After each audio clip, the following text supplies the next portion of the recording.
I'll never forget the first time I saw the sandals. They were newer then and not so stained. I had been among a large crowd that had been following a man named John, listening to him teach. And as remarkable as we thought he was, he claimed he was only preparing the way for one greater than himself. One, he said, whose sandals he was not even worthy to untie. Well, the next day as we sat listening to him, a man walked to the front of the crowd, and John pointed to him and said, "Behold, the Lamb of God who takes away the sins of the world." And then he told us that this was the man he spoke of the day before. And I thought of his comment about not being worthy to untie his sandals. And my eyes naturally went to his feet. The sandals were plain and common, kind of like the man who wore them. Someone said his name was Jesus. Nothing about him set him physically apart from anyone else. He showed no obvious wealth or prestige. So why would John have said what he did about him? I couldn't get John's comments about Jesus out of my head. And so the next time I saw him, my eyes were drawn once again to his sandaled feet. This time they had children gathered all around them. And Jesus was sitting and laughing and telling the men with him, "Let the children come." My daughter was with me, and so she ran to join the other children. She climbed up on Jesus' knees, and then she was up on his shoulders, and then she was back down to sit at his feet. She played with his sandal straps and tied all kinds of knots in them, but Jesus just laughed and ruffled her hair. From that time on, my daughter would not stop talking about Jesus. She would say, "He loves me, Mama." And I would just nod and say, "Mm-hmm." So she would tug on my tunic and say, "No, he really loves me. He looked at me." And I never understood what she meant until one day Jesus looked at me. I had been watching him go about performing all kinds of miracles. People were being healed of blindness, deafness, lameness. He was impossible to stay away from, and hundreds of people followed him about. And one day, in the midst of a large crowd, Jesus looked up and looked at me. Not past me, not through me, not around me, but at me. And I saw in his eyes the greatest love and compassion. And my own eyes filled up with tears, for nobody had ever looked at me that way. I can't explain it, but something changed inside of me. And so my gaze lowered to his feet.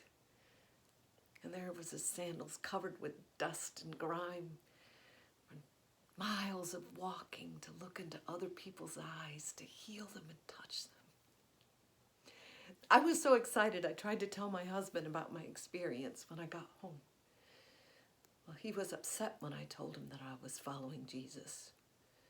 My husband is a soldier, a Roman centurion, and he is dedicated to his service and loyal to Caesar.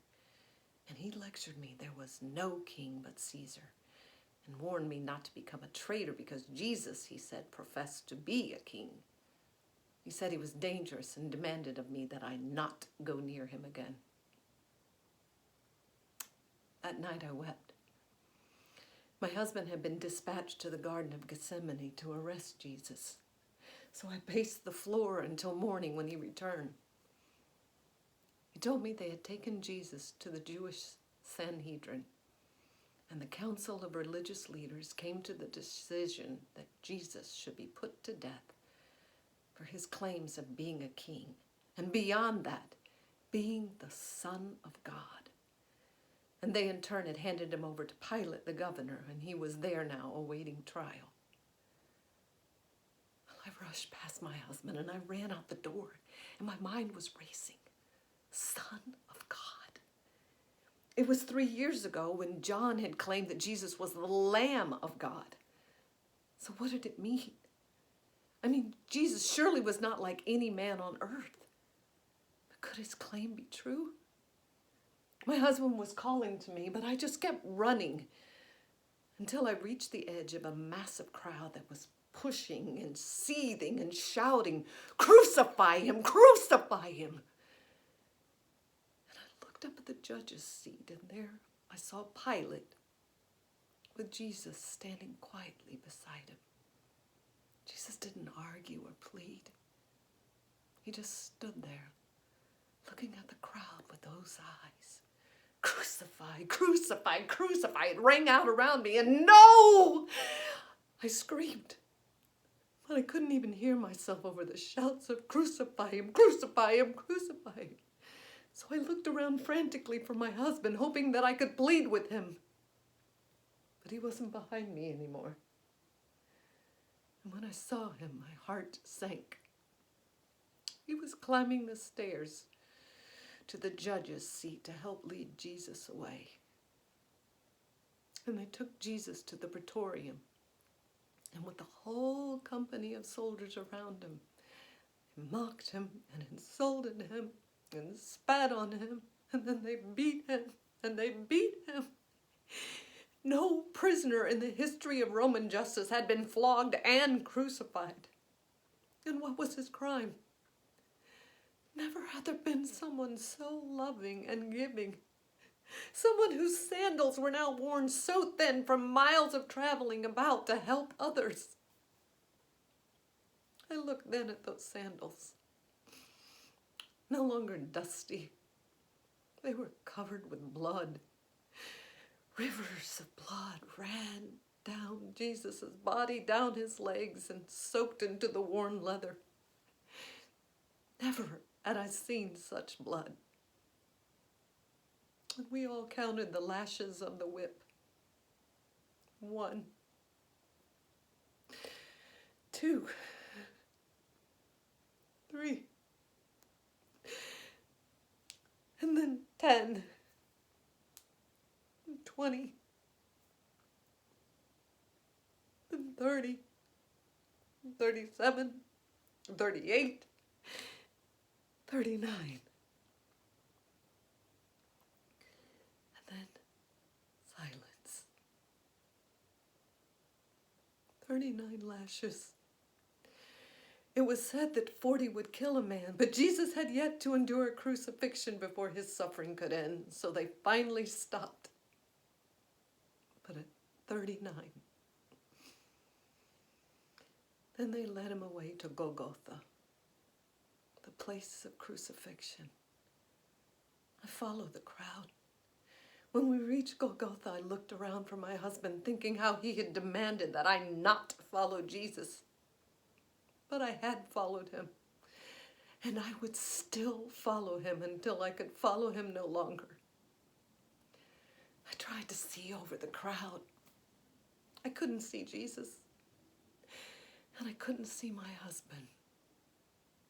But oh, how could I hear?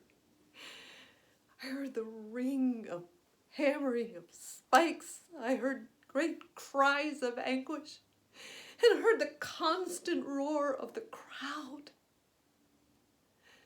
And then I saw him. I watched as the cross was raised, and I cried with him as it thudded into the hole that was made for it. The sky grew so dark, almost as if it understood the darkness of the moment. And yet the crowd still cheered and jeered. So I pushed my way to the front. And then I saw my husband. He was sitting with the other soldiers, casting lots in the dirt beneath the cross. They were gambling over who would get Jesus' clothing. And I just stared numbly at him, watching as his hands got covered with grime and dirt as he sat there playing in the dirt. And then with a victorious shout, he leapt up with Jesus' sandals, waving them around in his head because he had won them. And all the blood that had soaked into the sandals was now dripping down his arms. And then he looked up at Jesus, mocking him with those sandals. And then Jesus looked at him, and he said, "Father, forgive them, for they know not what they do." And his look was not one of resentment or hatred.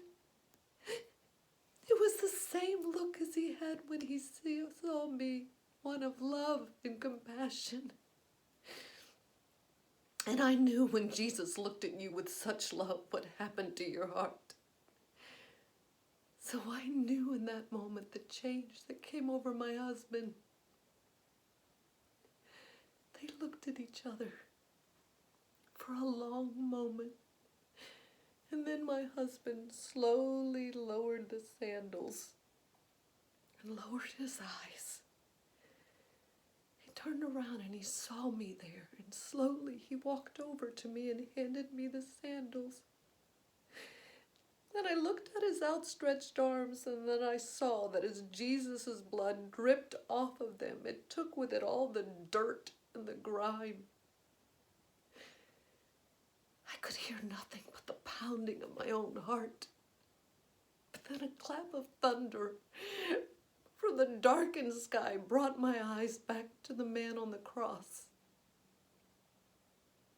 He hung limp. It was finished. And then my husband looked at me with tears streaming down his face. And he said, "Surely this man is the Son